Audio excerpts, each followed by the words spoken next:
Welcome back, everybody. Welcome to Inner Earth School. Today is one for us. Adam, it's for you, it's for me, and it's for all you other men out there. But obviously, Uh,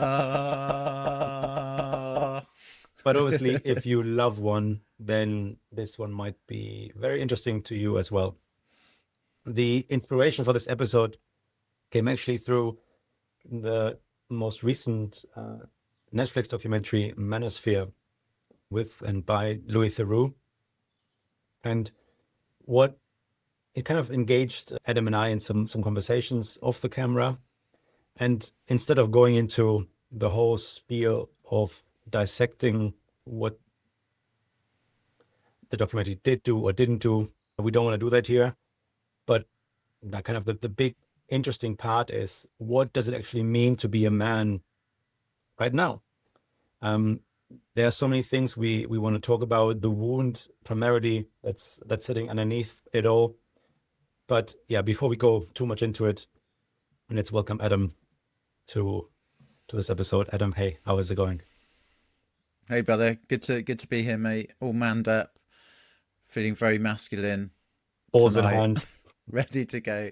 And I was aware in our last episode I did do a lot of talking, so I'm going to try and rein back on my waffle a little bit tonight and allow space for you to waffle a bit Is this more. a case of under promise and over deliver, or under deliver and over promise? Yeah, that's it. Yeah, yeah. I can't promise that that'll actually happen. We'll see.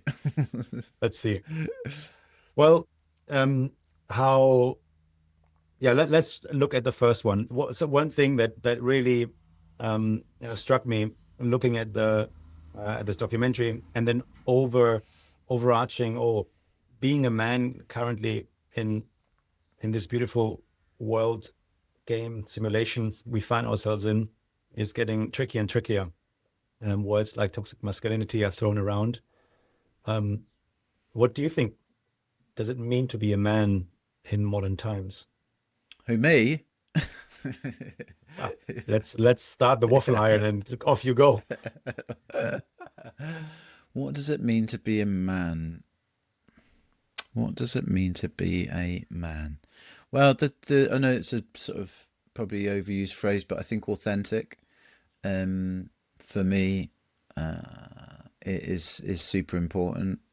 Um, being clear on who you are, being authentically yourself, where and not trying to be some other form of man that you've seen play out on social media, or in the movies, or we unfortunately we don't have a huge amount of healthy role models. But I think what's always really important for me is to be the man that you're meant to be, and if that's a sensitive man, then be that sensitive man. And I say that from my own experience, being a sensitive man. Like, grew up as a sensitive boy and struggled for a lot of my adult life with my own vulnerability and my own sensitivity, and until through our friend ayahuasca, um, I was really shown that my sensitivity and my vulnerability is actually my superpower. And that was back in 2014. And the more I leaned into it and the more authentic I was, um, the more amazing things happened in my life, and the more doors opened for me. So for me, authenticity is really important. And I think we look at a lot of men's work and other things that are going on, and all of these different groups might have a sort of framework of how a man should be, but I think you've got I think it's important to find your own way in terms of your own version of what that is. I think there's fundamentals of honesty, loyalty, truthfulness. I think these are all great qualities that any human being should embody, and I think the race of humans would be much better. But I think starting with those three: honesty, truthfulness, kindness, compassionate, consideration, um, authenticity, and that those are all, funnily enough, qualities that my dad embodies, funnily enough. And although there's lots of my dad's qualities that he would also agree weren't the greatest, he was fundamentally a good man, a man that you could rely on, a man that when he said he was going to do something, he would do it. And even though my parents are divorced, it's also been something that my mum has commented on since, that he was a good man.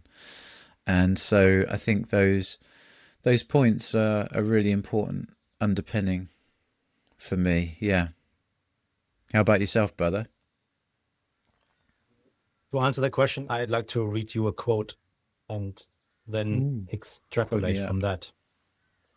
So this one is by Bell Hooks. Bell Hooks is her pen name, and I should be better prepared, but I drop it in the show notes who she is. But she's a American philosopher and author, um, especially strong in the feminist movement. But she was um, very keen on not separating feminine and the masculine, Mm.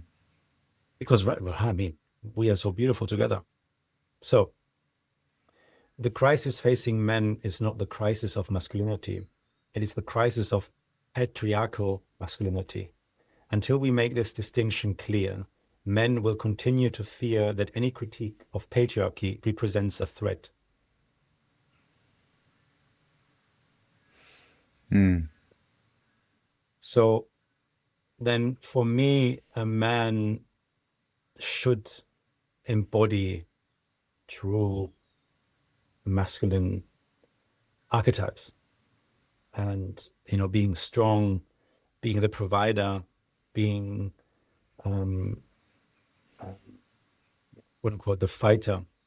Yes, that's all part of it. But when it becomes avoidant and negatively stoic and um, overarching and overbearing, then it becomes a problem. And I think this is what she means by the problem of the patriarchal masculinity, is where men then have become superior over women. Mm. And this taken into modern times, and which clearly resonated for me in the documentary, is where this um, this masculinity led astray by young men who haven't learned better, because of a lack of a father figure in their upbringing, and then meant that they learned that the only way to behave in this world is to control and overpower women. And I'm sure there are women out there who are willing to play the game for a while, and clearly, right, they are surrounded by beautiful women, but it doesn't create a safe society. It doesn't create a coherent community. So that, I don't know if that explains my view of masculinity. Mm. You can ask me a follow-up question if you like. Yeah. What do you think is are the qualities that a man should embody? Because that was basically relating to the quote that you quoted. Yeah, I'd but like to know what mm, your thoughts are.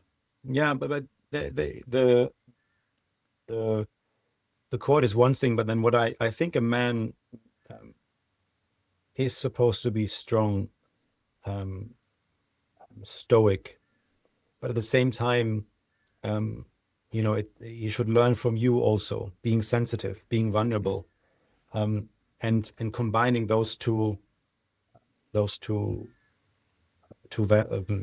um, attributes, Mm. and by having the strength to provide, having the strength to do the difficult things in life, but also being open to its vulnerability, to its sensibilities. That creates like a beautiful man. Yeah. Yeah, 100%. God, there's so many things coming into my head to talk about when I said I wasn't going to waffle. This is such Go a on. juicy episode. Um, I think number one, in terms of the quote talking about patriarchy, there's also a great passage in King Warrior Magician Lover talking about the male archetypes, the Carl Jungian archetypes that we've also incorporated and used within our business, um, and that the patriarchy is much a danger to masculinity as it is to the matriarchy or the feminine. Um, it's and from what you were saying as well, it's not a representation of masculinity. It's a representation of a very dysfunctional, disfigured form of masculinity that like we were talking before, in this age where it's like the person that yells the loudest into the internet gets the most attention. um Unfortunately, these dysfunctional versions of masculinity are those loud voices that are doing that, because they thrive and feed from on attention. I mean, look at the nature of, like, I was thinking about this because I knew we were going to do this episode, and I was thinking about the nature of it. Like, Louis Theroux's a documentary maker, right? And the documentary that you're going to be on with him is going to be all across media outlets and the internet, right? Everyone knows who he's interviewed, the work that he's done for years and years and years. So that what the basis of the documentary's on. You're going to be under scrutiny. You're going to be pulled apart and maybe made to look not quite as good as you thought you were, but yet they still willingly did it. So what that says to me, that there's this lust, this need for attention, to be in the spotlight at no matter what the cost, and it's kind of like it's feeding itself. It's almost like it's like I sent you a message after I watched the Manosphere of like it felt like these this I don't like the term toxic masculinity as well, but that's essentially what it is in a way.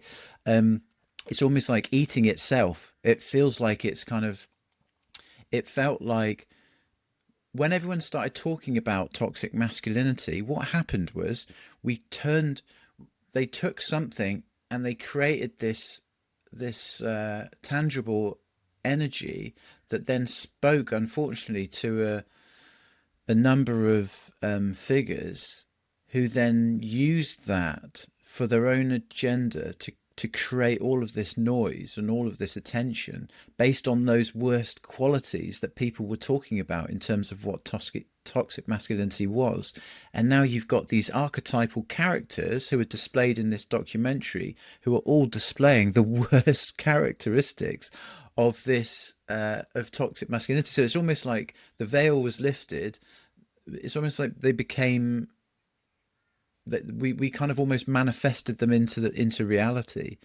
So that was one of my points that I just found fascinating reflecting on it.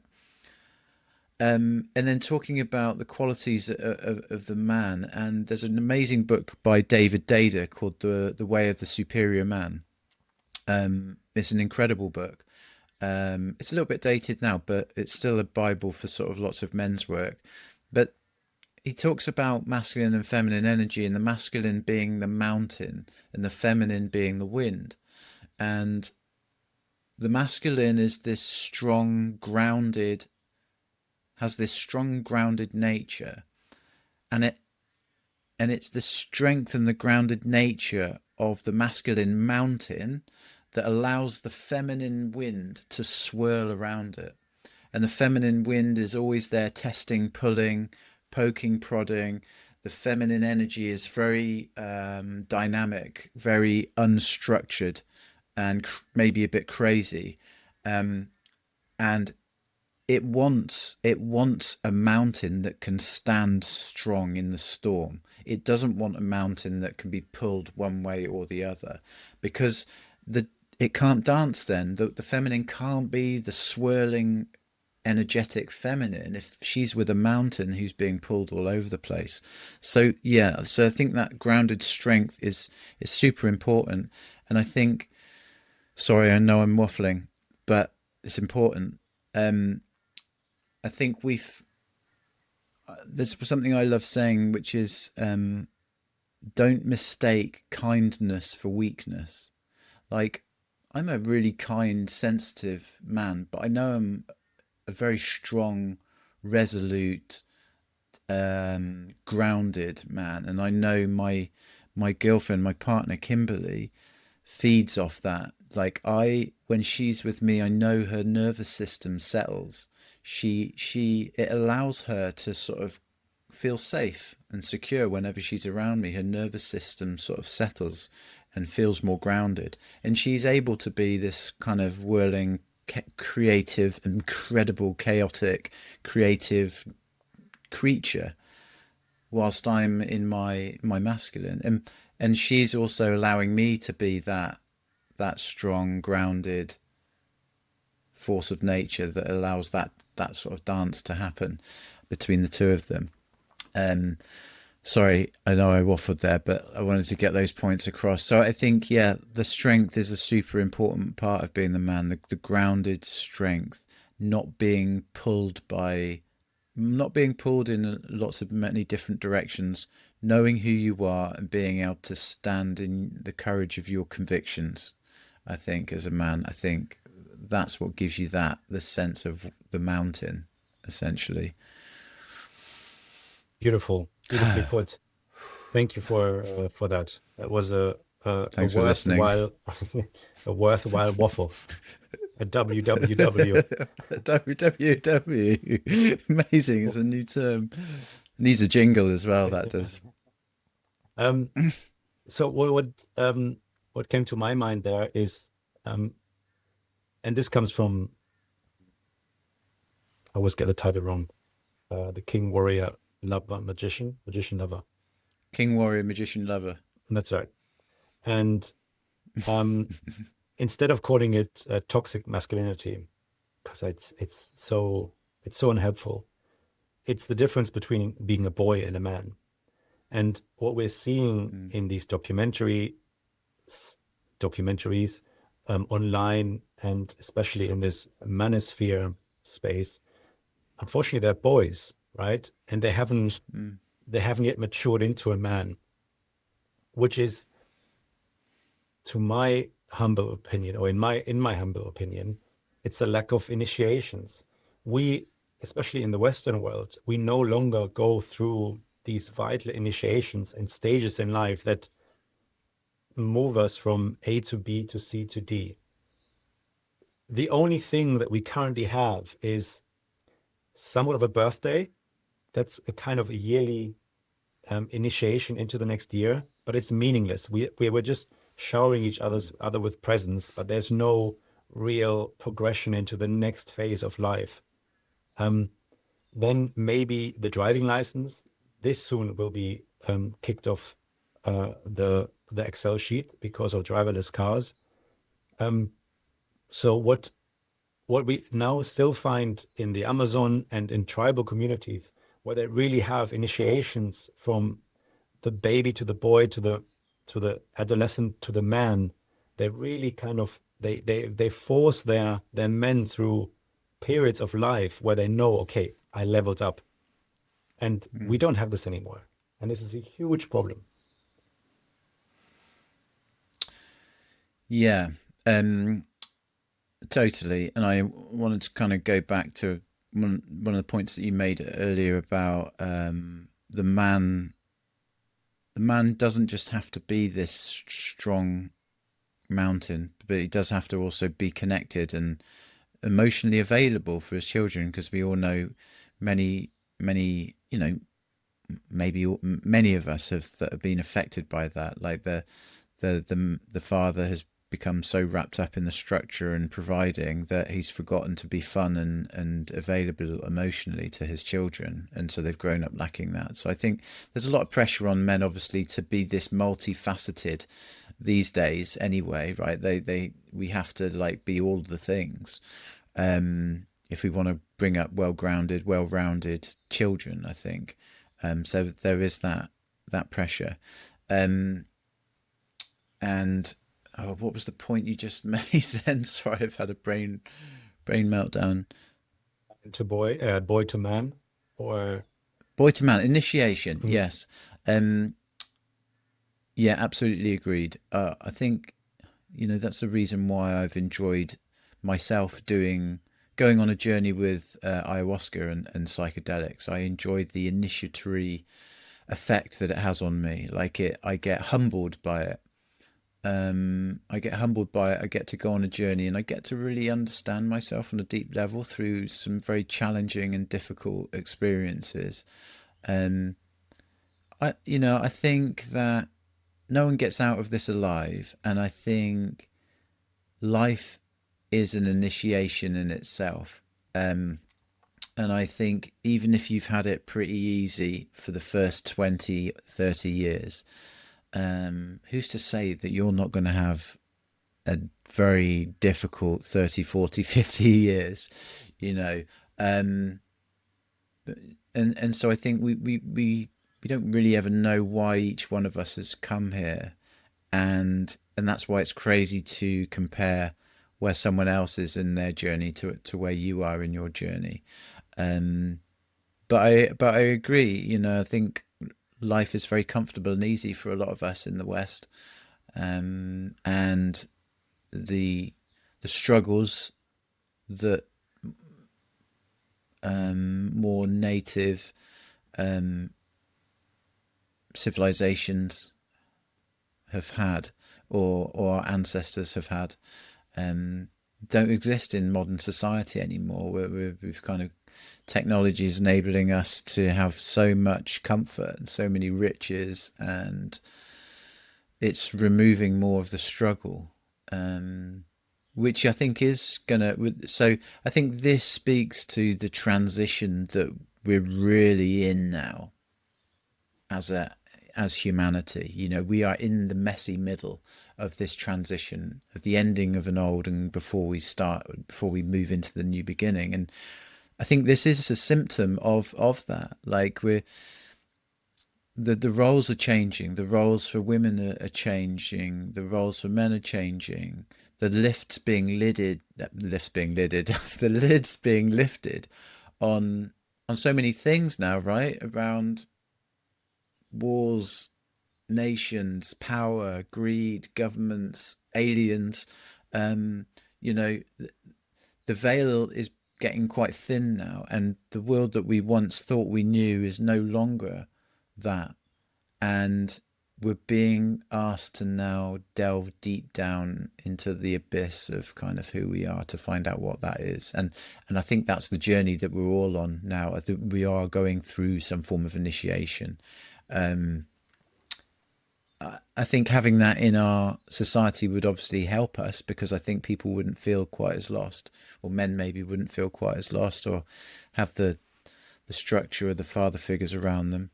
Um, so yeah, what's your thoughts around I think, initiation in your life, brother?